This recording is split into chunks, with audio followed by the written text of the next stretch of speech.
जीवन में सफलता पाने का एक राज है। जो कुछ करना है वक्त उसका आज है। आत्मविश्वास नहीं देखता कितने तूफान हैं, तेज बारिश और तूफानों में उड़ने वाला बाज है। इसलिए अगर तुम्हें कुछ बनना हो तो बाज बनना, क्योंकि वो कहते हैं ना, बाज से क्यों बाजी लगाते हो साहब, हार जाओगे।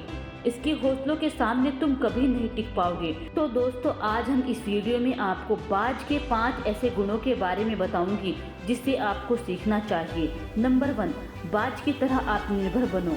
बाज कभी भी दूसरों पर निर्भर नहीं रहता। जी हाँ दोस्तों, ये एक सच्चाई है, क्योंकि अगर कुछ खाने के लिए दोगे तो वो नहीं खाएगा।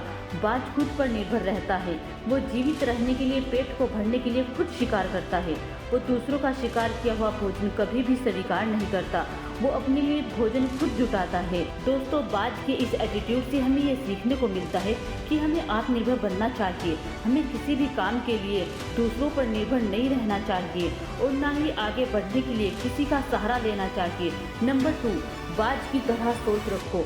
दोस्तों, आप बाज को कभी भी छोटे मोटे पक्षियों के साथ उड़ते हुए नहीं देख सकते। वो हमेशा आसमान की गहराइयों में अकेला उड़ता है, या फिर वो अपनी बराबरी के पक्षियों के साथ ही आसमान में उड़ता है।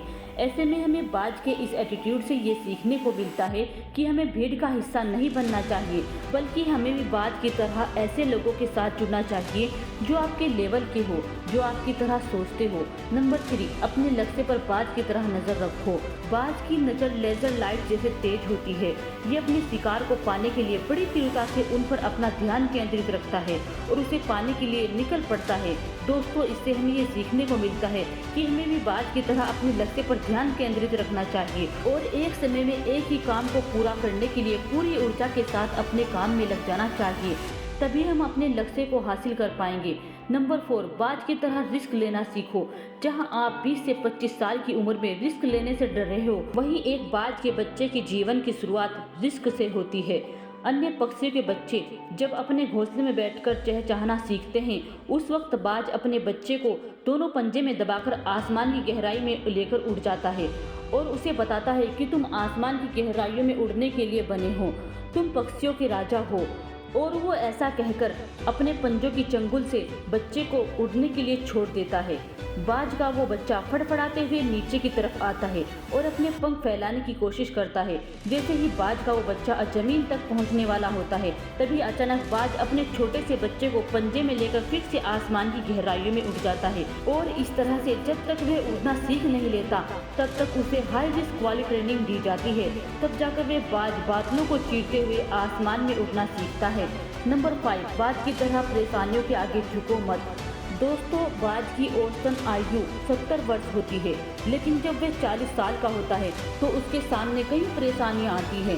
उसकी चोंच मुड़ जाती है, पंख कितने भारी हो जाते हैं कि वो सही से ढंग से उड़ नहीं पाता। तब उसके सामने 3 रास्ते बचते हैं। पहला, वो अपने प्राण को त्याग दे। दूसरा, वो दूसरों के दिए हुए भोजन पर निर्भर रहे। तीसरा, या फिर पुनः जन्म की एक खतरनाक प्रक्रिया से गुजरे जो उसके जीवन को 30 वर्ष और बढ़ाएगी। यह प्रक्रिया बहुत पेनफुल होती है। इसमें वो अपनी मुड़ी हुई चोंच को पत्थरों से टक्कर मार मार कर तोड़ देता है, ताकि फिर से दोबारा नई चोंच आ सके। जब दोबारा नई चोंच आती है, उसी नई चोंच से अपने दोनों पंजों को काट देता है। जब नए पंजे आते हैं, तब इसके बाद बाज अपने भारी विशाल पंख, जो उन्हें आसमान में उड़ने नहीं देते हैं, उन्हें एक एक करके काटना शुरू कर देता है। जिसके बाद बाज नए पंख आने का इंतजार करता है। इस पूरी प्रक्रिया में पूरे 5 महीने लगते हैं, जिसमें बाज को बहुत पीड़ा सहनी पड़ती है। तब जाकर उसका फिर से पुनः जन्म होता है और पहले की तरह फिर से उड़ पाता है। दोस्तों, बाज के इस जीवन से हमें ये सीखने को मिलता है कि बिना किसी दर्द के, बिना किसी बलिदान के हम अपने जीवन में परिवर्तन नहीं ला सकते और ना ही सफलता प्राप्त कर सकते। दोस्तों, यदि आपको बाज के जीवन से कुछ सीखना हो तो आप बाज का कौन सा गुण अपनाएंगे, हमें कमेंट करके ज़रूर बताइए। और यदि आपको ये वीडियो अच्छी लगी है तो वीडियो को लाइक करें, चैनल को सब्सक्राइब करें। मिलते हैं अगली वीडियो में, तब तक के लिए स्टे मोटिवेटेड।